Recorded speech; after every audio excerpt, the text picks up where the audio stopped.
Y cuando se cumple justo un mes desde el inicio de la guerra en Ucrania, un mes desde que Rusia empezó los ataques y bombardeos en territorio ucraniano, mientras los grandes movimientos militares siguen en suspenso, la armada ucraniana se anotaba una importante victoria. Dice haber destruido un barco de transporte de tropas rusas en el puerto de Berdiansk, cerca de Mariupol, en el mar de Azov. Y mientras las bombas siguen cayendo en las principales ciudades como Kharkov, Kiev y Moscú dan versiones contradictorias de los ucranianos reubicados en Rusia. Ucrania acusa a Moscú de llevarse por la fuerza a más de 400.000 civiles de las ciudades ucranianas destrozadas para utilizarlos como rehenes como medida de presión para lograr una rendición. El Kremlin ha dado números casi idénticos con las personas reubicadas, pero asegurando que éstas querían ir a Rusia. Y en la agonizante Mariupol siguen los escarnizados combates, y en Odessa, soldados y civiles están en alerta a la espera de una gran ofensiva rusa. En las inmediaciones de Kiev, el ejército ucraniano habría hecho retroceder a las tropas rusas, según afirma el Ministerio de Defensa de Ucrania, aunque las tropas rusas aún rodean la capital. Además, el día de ayer, rusos y ucranianos hicieron un intercambio de prisioneros y más de 3.000 personas fueron evacuadas por corredores humanitarios. Y Ucrania informaba hoy también que el ejército ruso sigue bombardeando zonas residenciales. Estas imágenes corresponden a Kharkov, donde al menos 4 civiles han muerto ante el lanzamiento de un misil contra un centro médico, según el servicio de policía local. Las bombas también han caído a las afueras de Kiev. Los vecinos han podido comprobar el resultado del ataque a plena luz del día. No hemos visto nada porque estaba oscuro. Escuché un avión y luego una explosión. Conseguimos escondernos en el sótano. Cuando salimos vimos daños por todas partes. En Chernigov, las autoridades han retirado proyectiles caídos sin explotar, mientras Rusia reconocía la muerte de más de 1.350 soldados de sus tropas desde el inicio de la guerra y más de 3.800 soldados heridos. Además, el portavoz del Kremlin ha asegurado que proporcionar armas a Ucrania es un error, ya que solamente prolongará el conflicto. Y el Ministerio de Exteriores, Sergei Lavrov, acusaba a Occidente de declararle a su país una guerra híbrida total, que no ha logrado aislarlo. Además, ayer se supo finalmente que 300 personas murieron en el ataque de la semana pasada en el teatro de Mariupol. De acuerdo con el último balance de las autoridades locales, en el edificio se llegaron a refugiar de los bombardeos unas 1.300 personas. Rusia continuará con su operación especial hasta que logre sus objetivos, centrados ahora en liberar la región del Donbass. No descartan tampoco asaltar las ciudades que ya tienen rodeadas. Es lo que ha dicho esta mañana, después de días sin dar declaraciones, el ministro de Defensa ruso, según la agencia de noticias Interfax.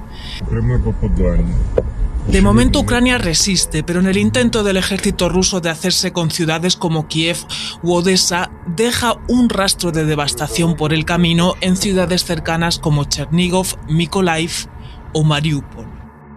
En esta última, el ayuntamiento asegura que, según testigos presenciales, al menos 300 personas murieron en el ataque al teatro del pasado 16 de marzo. Además, el Organismo Internacional de la Energía Atómica ha denunciado que Rusia está bombardeando una ciudad cercana a Chernóbil, donde viven muchos de los trabajadores de la central. Y hoy hemos vuelto también a ver y a oír al presidente Putin. Occidente está tratando de suprimir la cultura rusa, ha asegurado, y lo ha comparado con lo que ocurrió con la Alemania nazi. Occidente también querría destruir, según su ministro de Exteriores, la economía rusa y al país en general. Según la ONU, ya han muerto al menos 1.081 civiles en el conflicto. En este crematorio de Kiev están las cenizas de algunas de esas víctimas.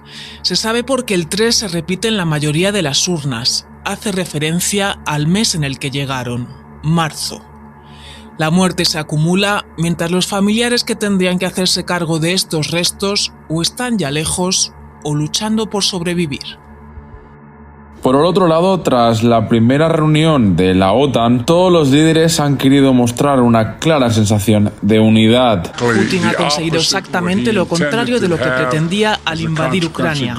Esa unidad se traduciría, según ha explicado, en 3 acciones. Más ayuda militar y humanitaria a Ucrania. Solo Estados Unidos ya enviará más de $1.000 millones y recogerá a más de 100.000 refugiados. Luego, aumentar las sanciones económicas a Rusia y fortalecer el flanco este de la Alianza Europea. Además, la OTAN facilitará lo necesario para que los ucranianos se defiendan de un posible ataque con armas químicas o biológicas. Ante este aparente riesgo, la pregunta que ha surgido: ¿en qué se basan para pensar que vaya a suceder? Si tienen información de los servicios de inteligencia. Biden ha respondido que no puede revelar información de inteligencia, pero que responderán en caso de que lo utilicen. Además, el secretario general de la OTAN ha dicho que Rusia está tratando de crear algún tipo de pretexto acusando a la OTAN, a Ucrania o a Estados Unidos para prepararse en un futuro uso de armas químicas o biológicas. Y acusar a otros, asegura, es el pretexto para luego usarlas ellos. La entrada de armas químicas en el conflicto, ha dicho, cambiaría su naturaleza. El presidente Zelensky, que ha participado por videoconferencia, ha acusado a Rusia de haber usado hoy bombas de fósforo, un arma incendiaria, y ha insistido en que necesita más ayuda militar. La alianza también ha mandado un mensaje a China, que se abstenga de apoyar a Moscú y que promueva una solución pacífica al conflicto. Los aliados occidentales prometen nuevas sanciones y ayuda humanitaria en respuesta a la guerra en Ucrania. Los países del G7 y de la Unión Europea, reunidos en Bruselas, han tomado medidas para limitar la capacidad del Kremlin de sortear las sanciones. Entre otras cosas, los líderes internacionales acordaron restringir las transacciones de oro del Banco Central de Rusia. La declaración conjunta de los líderes del G7 confirma su unidad y condena de los ataques contra el pueblo ucraniano, pidiendo un proceso de investigación por crímenes de guerra. Los asedios, dicen, son inaceptables y exigen a Rusia que facilite vías de acceso seguras, así como la entrega de ayuda humanitaria. El presidente de Estados Unidos, Joe Biden, ha anunciado más ayuda humanitaria para Ucrania y nuevas sanciones a Rusia, aunque reconoce que tienen un precio. Con respecto a la escasez de alimentos, efectivamente hemos hablado de ello y va a ser real. El precio de estas sanciones no solo se impone a Rusia, sino también a muchísimos países, incluidos los europeos y también nuestro país. Mientras, la ONU exige a Rusia el fin inmediato de la guerra en Ucrania en una nueva resolución de la Asamblea General adoptada por mayoría de 140 votos. 38 miembros se abstuvieron y 5 votaron en contra, entre ellos Rusia, Siria y Corea del Norte. Una segunda resolución histórica tras la del pasado 2 de marzo, pero no vinculante. Por favor, no olviden dejar sus comentarios, denle like a este vídeo y sepan que pueden seguir pendientes de toda la actualidad de nuestro Facebook, Instagram y Twitter. Para más noticias y vídeos musicales, no olvides suscribirte a este canal. Y no se olviden de activar la campana para recibir una notificación cuando publiquemos nuevo material. ¡Hasta la próxima!